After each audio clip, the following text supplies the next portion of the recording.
Hello everyone. आज मी तुम्हाला urinal इनकॉन्टिनन्स म्हणजेच युरिन नकळत पास होणे हा प्रॉब्लेम सिम्पल वर्ड्समध्ये एक्सप्लेन करणार आहे, कारण याबद्दल कुठं जास्त बोललंही जात नाही.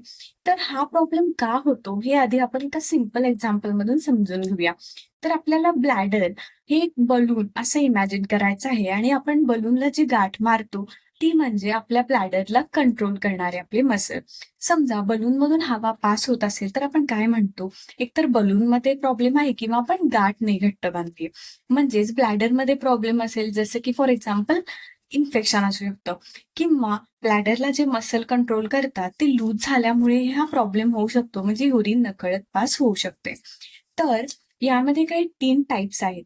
पहिला म्हणजे स्ट्रेस इन्कॉन्टिनन्स. यामध्ये फिजिकल स्ट्रेस म्हणजे एखादी वस्तू जड उचलल्याने किंवा जोरात हसल्याने, खोकल्याने किंवा शिंकल्याने नकळत युरिन पास होते. सेकंड म्हणजे अर्ज इन्कॉन्टिनन्स. यामध्ये पेशंटला असं वाटतं की मला आता लगेच युरिनला जायचं आहे, पण पेशंट वॉशरूमला जाईपर्यंत युरिन पास होते. किंवा थर्ड म्हणजे पेशंटला हे दोन्ही प्रॉब्लेम सोबत असू शकतात. तर आज मी तुम्हाला काही ह्याच्यावरचे सिंपल टिप्स आणि व्यायाम सांगणार आहे. तर पहिला आपण टिप्स ऐकूया. तर फर्स्ट टिप्स म्हणजे आपल्याला इव्हिनिंगमध्ये कमी टी, कॉफी आणि वॉटर इनटेक ठेवायचा आहे. ज्यामध्ये आपल्या बॉडीमध्ये लिक्विड प्रोडक्शन कमी होईल.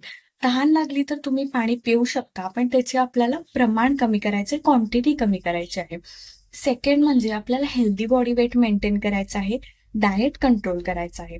आणि ज्या पेशंटना खूप फ्रिक्वेंटली कॉन्स्टिपेशन किंवा कफ होतो, त्यांनी ती होऊ नये म्हणून प्रिकॉशन घ्यायचं आहे, कारण ते झाल्याने हा प्रॉब्लेम अजून वर्सही होऊ शकतो. जर तुम्ही हे काही टिप्स आणि व्यायाम नियमित फॉलो केले तर तुम्हाला 4 ते 6 आठवड्यामध्ये नक्कीच फरक जाणवेल आणि हा प्रॉब्लेम कंट्रोलमध्ये आणण्यासही मदत होईल. तर चला तर आपण आधी व्यायाम बघूया. तर आधी मी तुम्हाला हा एक्सरसाइज एक्सप्लेन करते आणि मग नंतर डेमॉन्स्ट्रेट करते. तर या एक्सरसाइजचं नाव आहे कीगल एक्सरसाइज. या व्यायामामध्ये आपल्याला सरळ झोपायचं आहे, गुडघे फोल्ड करायचे आहेत आणि ओटीपोट आत आवळून घ्यायचं आहे. आपलं ब्रीदिंग नॉर्मल चालू ठेवायचं आहे, श्वास रोखून धरायचा नाहीये. ओटीपोट आत धरून आपल्याला असं इमॅजिन करायचं आहे की आपल्याला युरिन पास होते किंवा गॅस पास होतोय, पण आपल्याला ते पास न होऊ देता आवळून धरायचं किंवा रोखून धरायचं आहे. आणि हा ताण आपल्याला 5 सेकंड तसाच ठेवायचा आहे आणि सावकाश रिलॅक्स व्हायचा आहे. हा एक्सरसाइज आपल्याला 10 वेळा दिवसातून 3 वेळा रिपीट करायचा आहे. सो आपल्याला सरळ झोपून ओटीपोटावर हात ठेवून ओटीपोट आत ओढायचंय. इमॅजिन करायचंय की आपण गॅस किंवा युरिन होल्ड करतो आहोत.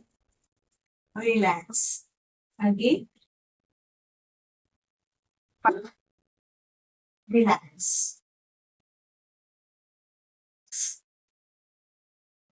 सो कीगल एक्सरसाइज तर महत्वाचा आहेच, तर त्याच्यासोबतच आपल्याला ट्राय करायचं आहे ब्लॅडर ट्रेनिंग. ज्यामध्ये जेव्हा आपण युरिन पास करायला जाऊ तेव्हा आपल्याला युरिनचा फ्लो एक 2 ते 5 सेकंड होल्ड करायचा आहे आणि नंतर नॉर्मल युरिनरी फ्लो करून आपल्याला ब्लॅडर एम्प्टी करायचा आहे. हा एक्सरसाइज तुम्हाला हे चेक करण्यासाठीही हेल्प करू शकतो की आपला कंट्रोल परत येतोय की नाही, हेही तुम्हाला ट्राय करायचं आहे. त्याच्यानंतर ब्रेसिंग. ब्रेसिंगमध्ये जेव्हा आपण शिंकत असू किंवा कफ किंवा म्हणजेच खोकला येत असेल किंवा हसत असू, तेव्हा आपल्याला आपलं ओटीपोट आत आवळून घ्यायचं आहे, ज्यामुळं नकळत युरिन पास नाही होणार. ते काही सिंपल टिप्स आणि व्यायाम फॉलो करून तुम्ही हा मोठा प्रॉब्लेम कंट्रोलमध्ये आणू शकता. सो मी शेवटी हेच म्हणेन की स्टे ऍक्टिव्ह अँड स्टे